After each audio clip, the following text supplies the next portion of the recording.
everybody. I just want to welcome you to Power for Parkinson's, Powerful People. And I'm Nina Mosier, and I want to introduce our guest today. We have Marcel Strigberger, who's here with us from the suburbs of Toronto. And Marcel is a humorist who he claims is trapped inside the body of a civil litigation and family law lawyer, diffusing problems and resolving conflicts. So he was in practice for 42 years, and now he is focusing full-time on his humorous writing and his speaking career.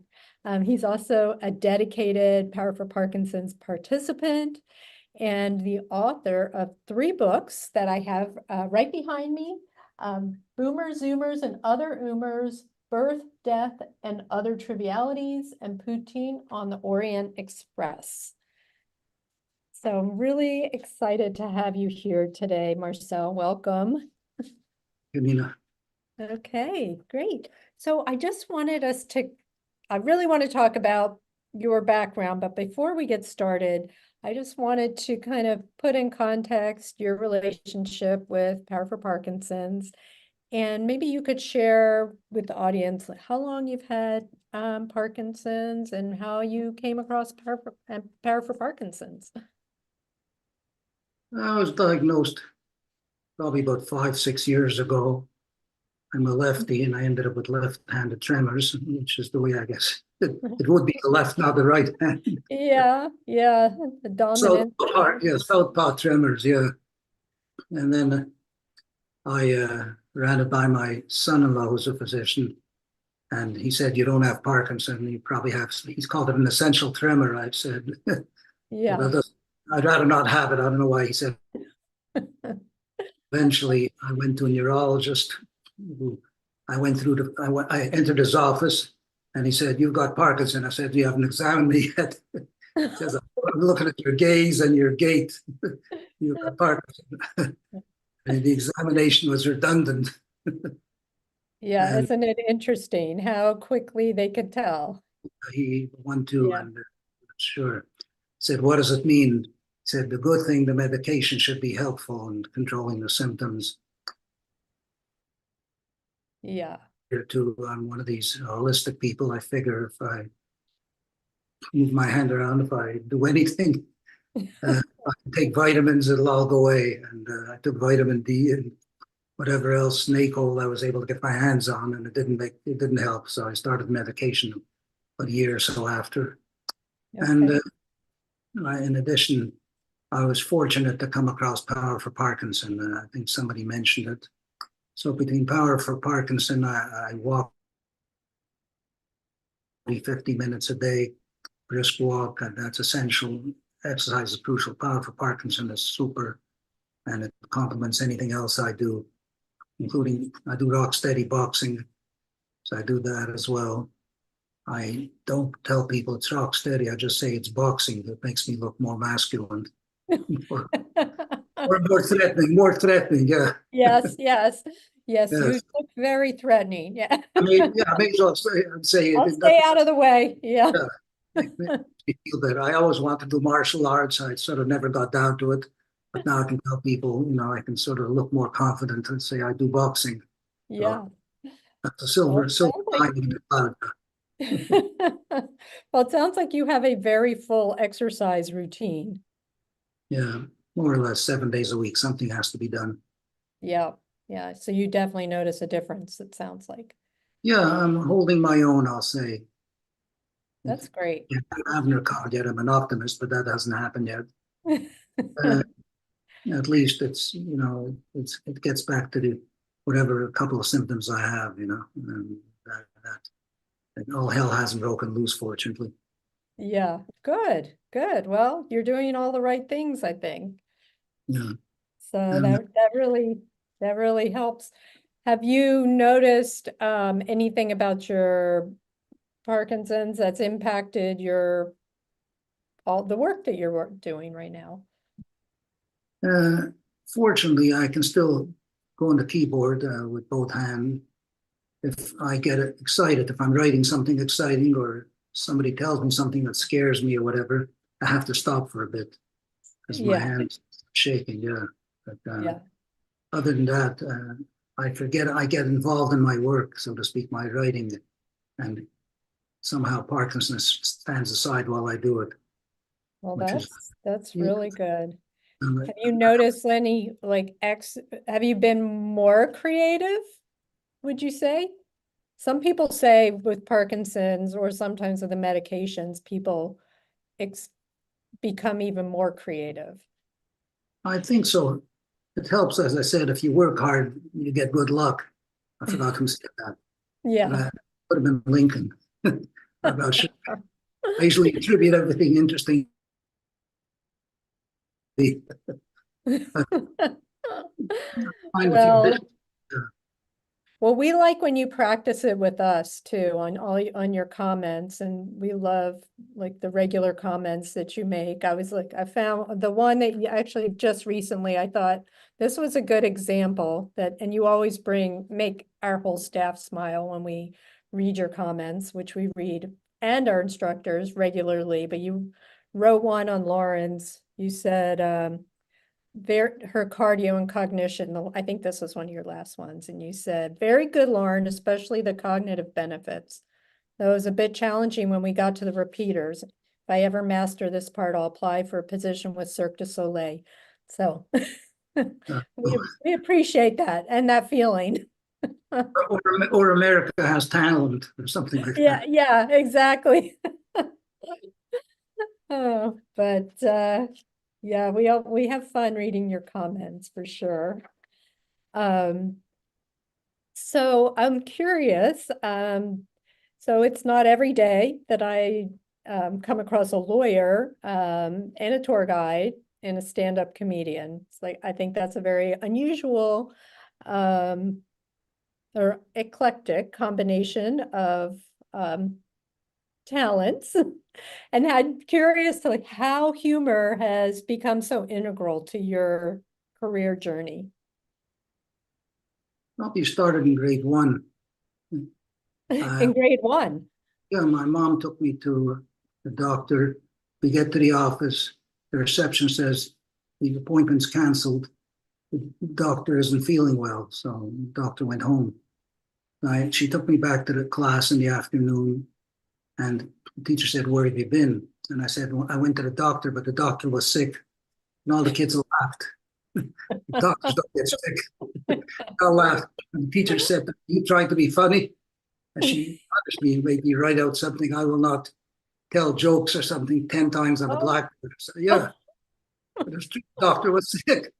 But the laughter, I, I found the laughter like golden, like the sunshine. I said, "Hey, this feels good." Everybody laughed. So I remember that was almost like the first time it happened, and a wow moment. And I started cracking jokes in the class. I was the class clown, so to speak, and things accelerated, snowballed, and came high school. I'd be writing the high school play, and the law school skit, and then I wrote some stuff for the radio and television in Montreal, and things snowballed. Then came the legal career. I started writing for legal journals all over, and one thing led to another. And then the comedy clubs started opening. So I started doing that, and I said, "This is more fun than law. Law is okay. Yeah. Good days, bad days, yeah." But it just gave me so much pleasure, laughter, to have people laugh, and that's how people. I write humor, I practice law. And the most common reactions, "Isn't that an oxymoron?" And, Yes, and it is. it generally is, yeah. Yeah, it definitely is. Most lawyers I know are pretty serious. You should be. Take your work Yeah, seriously, not yourself. Yeah, take yeah. yourself seriously. Yeah. So you were going to comedy, you were doing stand-up while you were practicing law. Yeah, yeah. There's a Yeah. club called Yuck Yucks that opened up. They've got branches, about a dozen branches, Uh-huh. and it just started up. And you didn't see too many of these clubs. You had a couple of established ones in New York and Los Angeles. This one started in Toronto, and people came there like Howie Mandel, Bob Saget, they were unknown at the time. John Leno, Johnny Carson a couple times, he was there, and Jim Carrey. Wow. Everybody sort of went where they went. I had three kids. I couldn't pick up and leave and start taking on chances on comedy, and I was having fun with law too. Yeah, But I figured I could still have fun with law, create the laughter. that's The end. really neat. It was a good.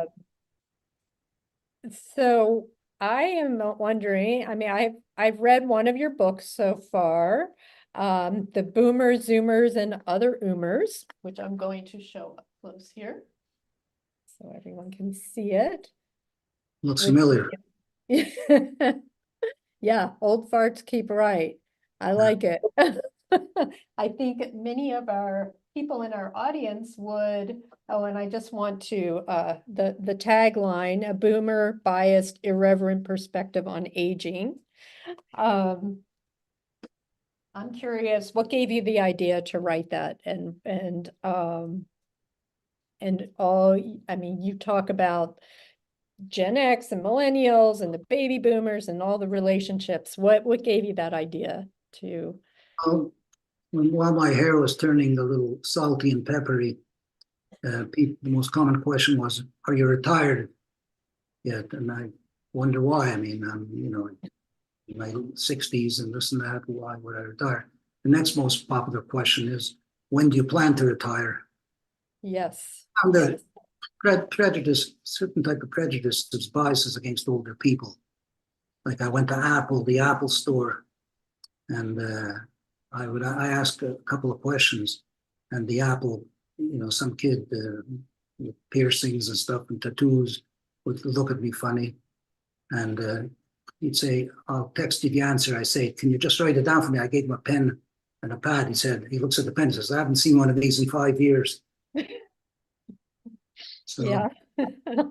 and whenever you speak to people on a bank or something, and an insurance company, and they know you're a senior, they'll say, similarly, they'll say, "Do you know how to get on a website?" "Yeah, I think I can do that." Yeah. Tell us when you're on the website. It's www whatever. And I say, "I'm on." They say, "Good, good." You get patronized a little. Yeah. These things Good start happening. job. Good job, right? Were you able to open it? You get onto a website. Good, excellent. Yes. They Yes. start happening. I find people, they offer me a seat if I get on a bus or whatever. So all these things start coming together, and you say, "Well, why don't I write a book about this?" Well, So, I thought it was really fun to read, and you just, you know, I mean, I think I'm almost in the same boat. I have a daughter who I think is a when is the end of Gen X? Is that 92? She's a, when is the Gen X? you're not asking me. Yeah, I am asking you. I don't remember. Okay, well, maybe she's the beginning of the millennials. Born in 92, I don't know. My younger son And was 82. He's a millennial, so whatever. I guess. he's a Gen millennial? Z. I think it's a Z. Or you say Okay, Z. oh, so millennial and then a Gen X. I Gen think Z. Oh, but the Gen X is when? Right before then. Okay.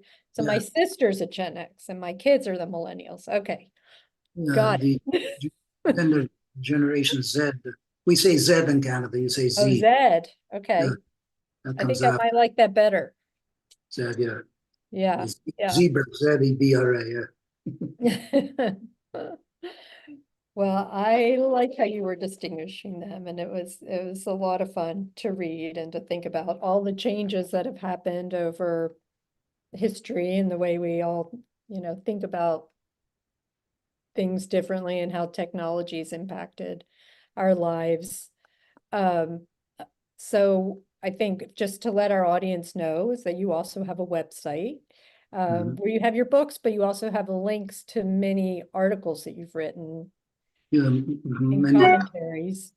Yeah, it's it's marcelshumor.com, Marcels Humour. Well, either do it humour.com or humor works as well. Oh, So okay. I cover both countries, the American one and the Canadian one, the British way. Okay. Marcel's Well, Humor, yeah, marcelshumor.com. okay. I think we'll have it linked with this interview if anyone wants to look at it. But there were a couple that I thought were really fun to read. The one about your first Uber experience and the cashless bank, but I didn't know if there was something you wanted to share, like an experience with our audience today. Maybe one of those experiences or something else that's happened. Well, the cashless bank, I remember went to a bank and I wanted to change. I had $100 bill and nobody would take it. I went to a supermarket to say it might be fake, and a couple of places wouldn't take it. So I said, I better pass this along, get rid of this $100 bill. I went to a bank and she said, sorry, we don't have any money. I said, what kind of bank? This is like Starbucks saying we don't have any coffee. Yeah. Uh, So Yeah, things are really different. And that actually, it was so funny because I read that story that you wrote, and I think the next day I happened to be with my husband who was about to use $100 bill, and they said they don't accept anything before 2006. And so we're both looking at the bill, trying to figure out what year it was made. I think it was 2001, which you can barely see, but yeah, I you don't know take, what we're gonna do with that $100 bill. What'd you end up doing with it? uh, I went to a store that did it for me. A little store. You finally found Yeah, somebody. yeah, I said, sorry, the bank doesn't have any money. So the store, I bought something, whatever, for $10, $20. They gave me the change, no problem. You Yeah, still get more trust from a smaller place than a big bank. yes, Small, yeah, I mean, the guy at the store knew me. He knew where to find me if it was going to be phony. right, right. I can't believe the bank didn't have cash. That's crazy. When I wrote that article, some vice president, some troubleshooter from the bank tracked me down and called me and says, don't say we're a cashless bank. Where do you live? Branch so-and-so a mile away and branch so-and-so 2 kilometers away. They have cash. You can go there. We have cash. Don't say we don't have cash. I said, hello, this is a humorous article and you don't have cash. Yeah. This guy was all hot to trot. He had his knickers and the dog over the article. Oh, no. I'm honored by the call. Couldn't take a joke, huh? Or see the humor. You know, Oh, that's really funny. So, so, with everything that you've been doing, do you have any new projects or books that you're working on or I activities you're doing? expect to get one out towards the end of the summer called Book? yeah, another book. Wow. Okay. It's called First Let's Kill the Lawyer Joke. Oh, It's an irreverent look at an attorney's irreverent look at the legal universe. It's sort of inside information about the legal universe, about courts and judges and practice of law and law schools and witnesses and cross-examination and trials and honesty and humor in law. And it's designed really for anybody.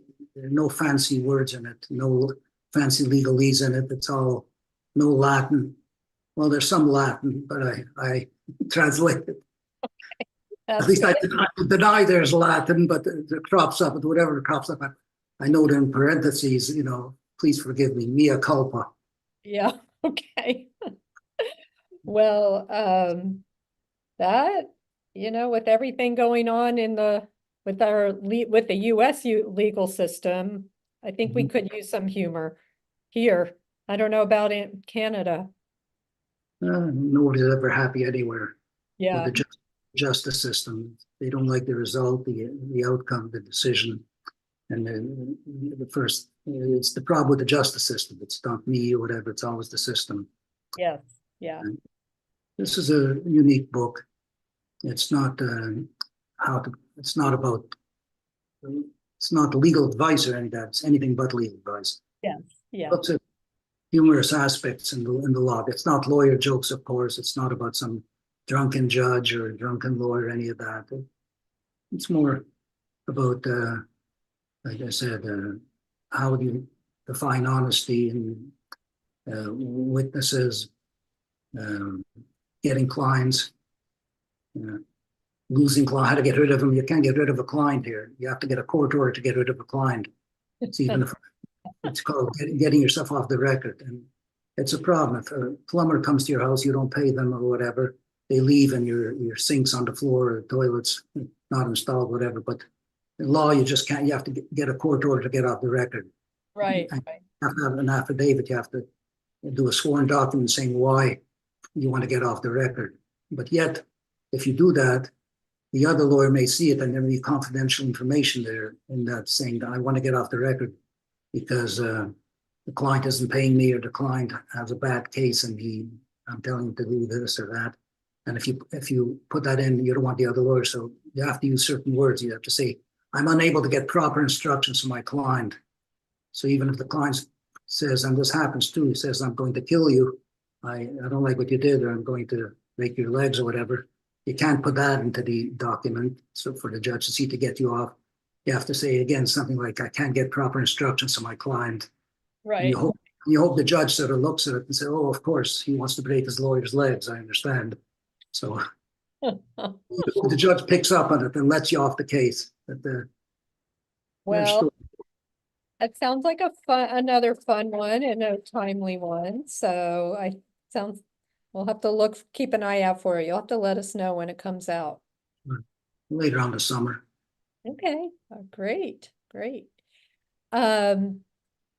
Well, I was wondering, if just thinking about your, like we were talking before we got on today, before we got on to YouTube today, about smiling and the difference between kids and adults.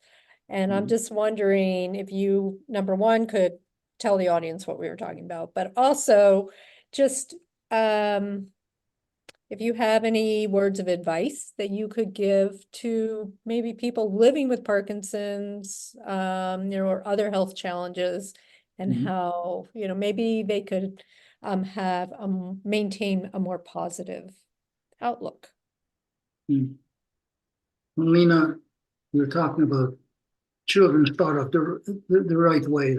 I told you in grade one, at least, laughter, but then you get punished for humor sometimes and this and that, and people get deflated. It just leaves. So there's humor everywhere as long as they're imperfections. As long as they're imperfections. And Yogi Berra said, if the world were perfect, it wouldn't be. And so we're saying that humor, it's got, I was giving an example, being in an elevator, and there was a mom and two kids, and somebody in the elevator had 8, 9 people in it, and somebody pushed 7, somebody pushed floor 8, somebody pushed floor 9, and 3 lights lit up, and the kids were looking at it. They said, oh, 7, 8, 9, all in a row. They started to giggle. They thought it was very funny. And the mom looks at them, a stern look, and said, kids, it's not funny. Don't make noise. Don't disturb the other passengers. And the kids sort of looked at the mom and the other passenger like this. And I don't think they were going to giggle again for a while. But it seems there's some research has shown that kids will smile or giggle 400 times a day. But the number for adults drops a little, down to 15. So the kids, 400 to 15. And people have to be aware of that. Humor is very serious. Abraham Lincoln used to start meetings with his cabinet during the Civil War, and he'd start by telling a joke or seeing some humor and saying something humorous, funny. And his cabinet people would say, Sir, surely there's a war going on. There's no time for jokes. And he'd say, if I wouldn't be able to laugh, I would die. And Lincoln, that was his way. And of course, he's more known around than some of the other presidents who may not have shared that sense of humor, but that certainly went Yes. far, made him more productive, made him feel better. Same thing with Sir Winston Churchill and so on. So what's crucial is that you don't have to be Seinfeld. People will say, well, I don't have a sense, I'm not Seinfeld, only Seinfeld can do it, or people, comedians, whatever. That's not true. In my practice of law, I had ways where totally inoffend, or they'll be afraid of offending people. I was not saying that. I had things in my office which would lighten up the mood. I'd have puppets, I'd have certain posters, and if I can show you one, hopefully you can see it. See this? Yes. You know what this is? I had him on my desk. It's Foghorn Leghorn, the cartoon character, the Bugs Bunny cartoon character. See him? Yes. Yes. I haven't seen him in a long time. So people say, what's here? And I say, squeeze his belly. And they'd squeeze his belly.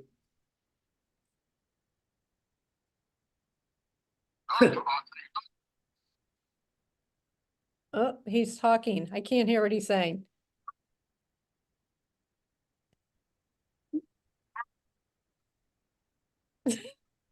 He's saying, I'll say, not so fast there, son. Go away, Oh. son. You bother me.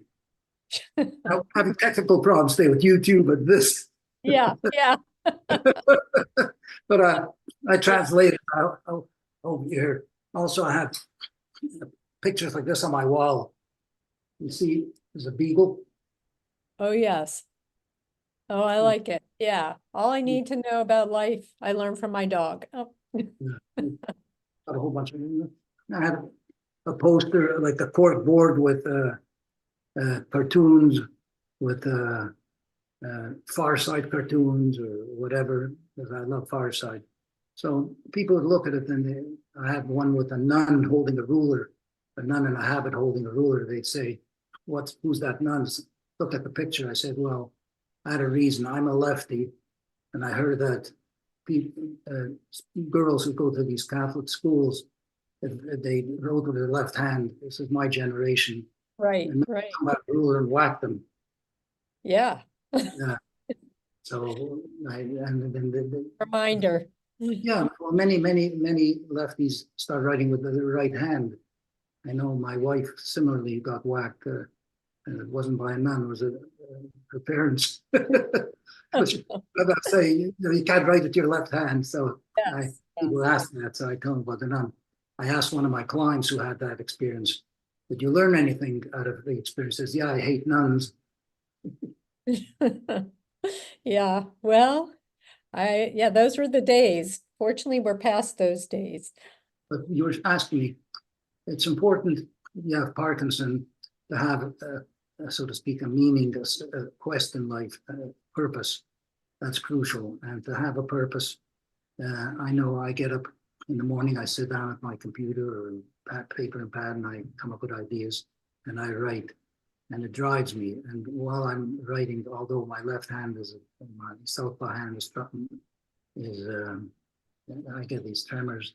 When I'm writing, I'm involved in something. Somehow the tremors don't bother me.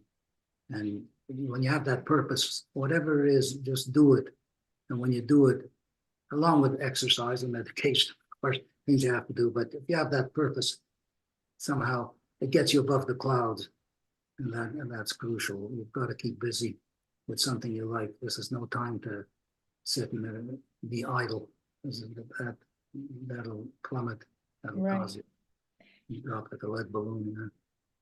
I'm curious if you've written anything about Parkinson's.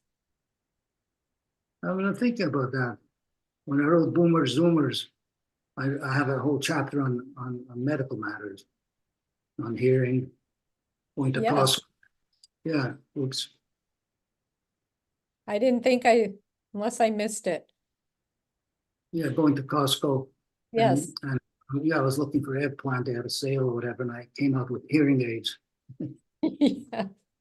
So I thought, and what things that go for men only prostate, things which somehow don't go, they don't get better with age. Right, right. So, Well, maybe that could be your next book. yeah, but Parkinson, I didn't have, or no, I wasn't diagnosed when I started writing Boomers, Oomers. Otherwise, I Yes.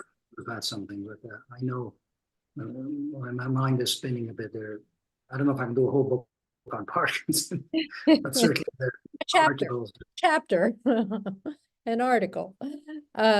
So we have a couple questions that came in. One actually from one of our local participants, Robert Camper, who's very active on our site and social media, and he is asking whether humor always contains an element of aggression.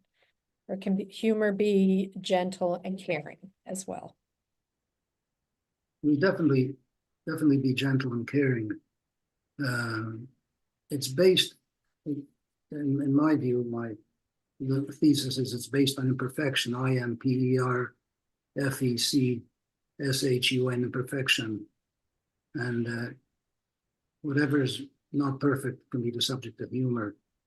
If you turn it on yourself, so to speak, or if I have, say, foghorn leghorn on my desk, there's humor, no aggression. Or I have the picture of the dog, the beagle, everything you want to know about life I learned from my dog. There's no aggression there. Yes. Nobody can say, you've offended dogs or you've offended roosters or whatever. So there doesn't have to be aggression, especially if you're the foil, so to speak. You're right. the joke. You doesn't have to be aggression, and very often it's not aggression if you've got comedians who do impersonations, like Rich Little or whatever. They have these roasts or people do impersonations. There's no aggression. People often will imitations is a serious form of flattery. There's no aggression there. Those kids found humor in the elevator, 7, 8, 9, the floors. There's no aggression there. They weren't angry at the elevator. Yes. Nobody. Okay, very good. Yes. Yes, it doesn't have to be aggression. It's based on something imperfect. It's something. So if you giggle at something imperfect, you're not necessarily. You're stuck in traffic and you're making fun of it. It's not. No one's going to be offended. Yes. Well, I like that description, and I think he also was just asked, he had a follow-up question. He submitted this a little earlier, but just describing your theory of humor, but that, I think you just did describe that. Or if you have anything else you want to elaborate on about that. Let's see. If you read the news, there's something funny in the news, you read that to somebody. Again, there's no aggression. You're saying, look what I found in the news. So if you quote people, there's no aggression there. You're just quoting what somebody's saying. Like, there's one I like. It's Sir Winston Churchill when he talked about a rival. And he said, I dislike that fellow very much. He has none of the virtues. He has none of the vices. He has all of the virtues I despise and none of the vices I admire. So again, I mean, I'm quoting Churchill. I'm not offending him. Yes. Yeah. So a quote, a poster, a puppet, making fun of yourself. I love quoting Yogi Berra. He's got so many of them. Again, there's no aggression. Yeah. I'm thinking Al Capone once said, I don't know if that's aggression, but he said, I don't quote him too often, but he said something like, a smile goes a long way. A smile and a handgun goes a lot further. So that was Al Capone, but you don't need a handgun. Right, exactly. Yeah, that's a good example. Well, I really love what you're doing, and I think that the one book that I read I think was really fun to read and really relatable, which I hope our audience will pick this one up, and hopefully the others too, which I'm looking forward to reading, and your new book. But I think a lot of people can relate to this, as I think a lot of our audience is probably a boomer. And some, I think you said it started in 1946 through, let's see, 64, maybe? Or more or less, yeah, 60, 64, 65, the middle, So I middle. got that. Um, okay, I was right. Okay. Um, but really fun to read, and that's a good way to get our audience build up those smiles. And with, of course, with Parkinson's and the tendency to lose your ability to smile, I think everybody needs to practice. So I think we can all practice, see if we can get past beat the 15 smiles a day, and see if we can at least get up to 20 Work our way up. Yeah. or more. But you do an excellent job at Powerful Parkinson. Um, What's obvious is the coaches are committed, very committed, and that comes through. Fairly comes through like bright sunshine. People, they do it. They hope everybody gets better. They hope people have fun with it, and it's very extremely valuable. well, I'm glad that you're able to feel that, because all of our instructors spend a lot of time putting together their classes, and that is their goal, just to try to help everybody as best they can. Push them, push you, but and encourage you. Yeah, and each one of them have their own style. Yes, So you know what you're facing. exactly, I exactly. can't always follow it as fast, but when it goes fast, you can't like slow it down. But it works. It's Yeah, challenging. just want you to do the best you can. So Yeah. that's all. That gets your brain going, Mm. even if you can't follow completely. Well, again, we love hearing, like, reading your comments. I hope that encourages other people that they will leave us comments too. We read every single comment, and really, energizes us to know, how you feel about the Yeah, class or it's whatever it is. the replies, the comments are appreciated because very often you deal with a bank or an insurance company or somebody, and they'll say your service, we want to know what you think, and it makes a difference that you do a survey, whatever, you never hear from them. But usually at the end of the survey, I say, I want to hear from somebody, and I never do. So True, true. it's important that people get a reply to say, okay, I exist. Yes, absolutely.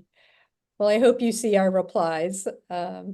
We I try. can't find the reply for some reason. If I find, I don't know why, but I push, it doesn't let me reply to a reply. Oh, it doesn't? Oh, No, that's I don't interesting. want to say rude. Yeah, sometimes I get a nice reply from you guys, and I want to reply saying, thank you or whatever, and I get some message saying, go away, boomer, or something. So it doesn't work. I get to reply Yeah, a few times. Yeah, I well, can. we Yes. might have to check that out. I don't know. Yeah. There's something wrong. Well, I'm glad you're at least seeing them, and thanks for sharing your story and writing these incredible books. And I think that this is very inspirational, and I hope that we get to other people will read your books or share with us their experiences, and we all keep trying to find the humor and positivity that's out there despite whatever challenges we're I all hope so. It's all doable. going through. Yes, absolutely. We have to look for those moments. Yeah, and they're there. Yes, absolutely. Mhm. Well, I think that's it for today. So thank you so much. Wonderful meeting you. Pleasure, Nina. And hopefully we'll be in touch again soon. Yeah, we'll do some exercise. Absolutely. The Okay. sitting people have to get up. Yes, yes, me too. Okay, all right. Take care. Thank you. Okay, bye-bye. All right.